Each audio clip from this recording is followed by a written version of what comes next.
Some people get confused when we talk about making laws in Iowa. Do you know how it's done?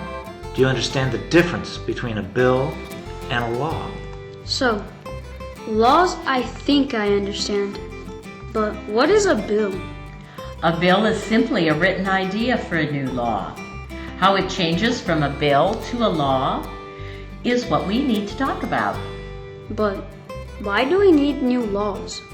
Sometimes people see a problem in our state that they think can be fixed by a new law. Or they see a way to make Iowa an even better place to live with a new law. At the Iowa State Capitol, we have people who have the job of changing ideas into Iowa laws. These lawmakers are called legislators.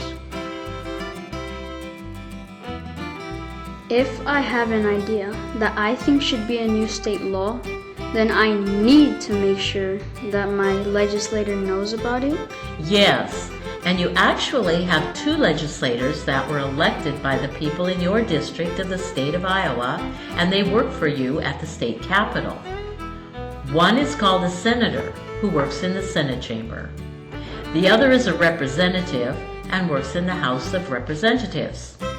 Are there any other differences between a senator and a representative?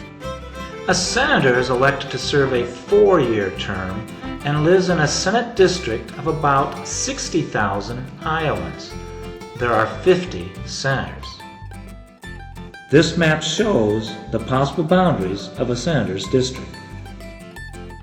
A representative is elected to serve a 2-year term and lives in a representative district of about 30,000 Iowans.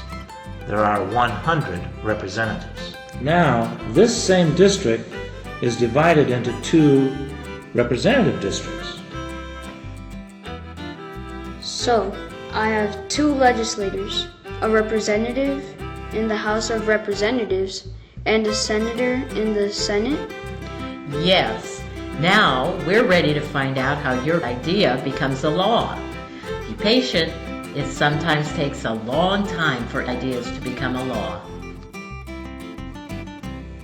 Legislators work part of the year at the Capitol, from early January to late April, but sometimes a little more. To get started, you need to tell one of your legislators about your idea. Let's say you convince one of your legislators to sponsor your idea. If so, then they will have the Capitol bill writers write your idea out in a special way. This will make your idea very clear and also easy to read and discuss. Now your idea is a bill. There, we finally have a bill. How does that bill become a law? When your representative or senator introduces your bill, they make sure that your bill is assigned to a House committee or a Senate committee. A committee is a small group of representatives or senators that will discuss your bill. Anyone, even you and your parents, may go to this committee meeting and watch what happens. A committee might change your bill a little, or maybe a lot, and eventually they will take a vote.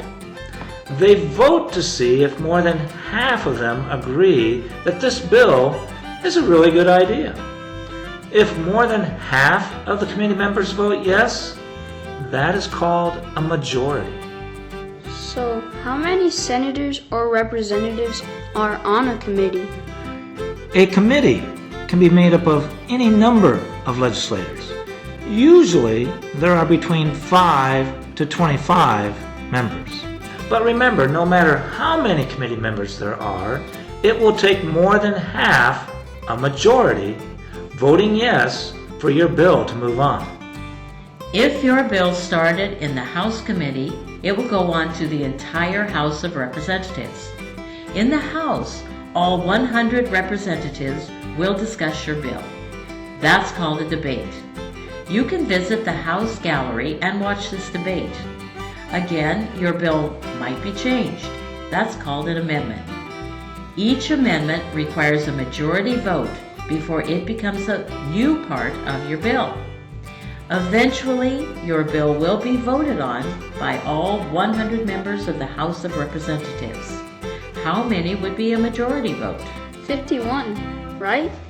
And a majority vote makes it a new law? No, not yet. Now your bill will go to the Senate. Again, your bill will first be discussed in a Senate committee. Remember, changes might happen before the senators vote. If it doesn't get a majority vote, then it's rejected. It won't go any further.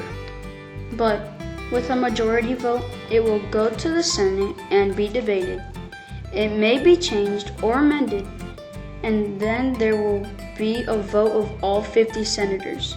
It needs at least 26 yes votes for a majority. Yes, you've got it. But if it doesn't get a majority vote, it's rejected. It's not going to become a law. But if it gets at least 26 votes, it passed. It's a law. Well, maybe. The law needs to get over one more hurdle. In most circumstances, the governor needs to agree and sign the bill to make it officially a law. Does the governor not sign it sometimes? A no from the governor is called a veto. Vetoes can be overridden by the legislators, but it doesn't happen very often. But when the governor signs the bill, it becomes a law. Yes. Now, let's think about all this. Is making a law easy or more difficult than you thought it might be? Do you think it should be easier? Why or why not? Do you have an idea for a new state law? Use this website to help you contact your legislators and then get started making Iowa a better place to live.